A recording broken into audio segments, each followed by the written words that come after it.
Good morning friends, मु चंद्रकांत स्वागत करुच्ची मो चैनल सीके जेना को ओ ट्रिपल एस आपण आउ एक सुवर्ण सुजोग आनी जदि आपण मैंने इच्छुक था तेज फर्म टी निश्चिंत भाव में अप्लाई करूँ। ओ ट्रिपल एस तरफ पुणी आरआई अमीन एआरआई न्यू रिक्वायरमेंट 2024 आसी जहाँकि 1440 वैकेंसी आपण मानी रोचे। यह किंतु आपणकर डिस्ट्रिक्ट वाइज आसी जहाँ आपण मैंने चाहिए भी या फॉर्म अप्लाई करें। एवं जदि मो चैनल रे आपण माने नुआ थांती तेबे मो चैनल को लाइक करंतु, शेयर करंतु एवं सब्सक्राइब करंतु। चलंतु ता विषय मु आपण को अधिक किछि जणाउछि। एबे देखिबा जे कि यह को डिस्ट्रिक्ट रे केतेटी पोस्ट रहउछि ता विषय मु आपण मानन को जणाउछि।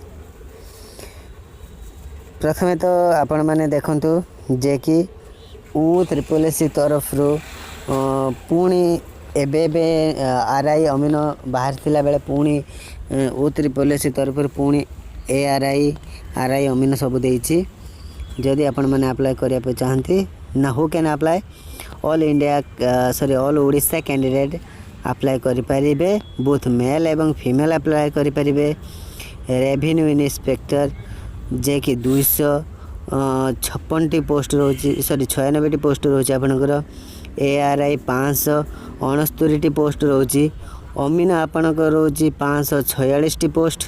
टोटल पर 1411 वैकेंसी आपण मानक पई आसी।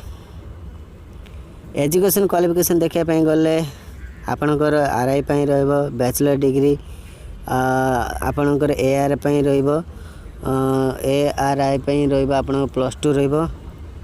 एबे आपनकर को डिस्ट्रिक्ट केते रहिछि मु आपण मानकु तो जणाउछि। आपण माने ध्यान दे देखंतु को डिस्ट्रिक्ट केते पोस्ट रही आपण माने चाहिए भी या पई अप्लाई करि परिबे।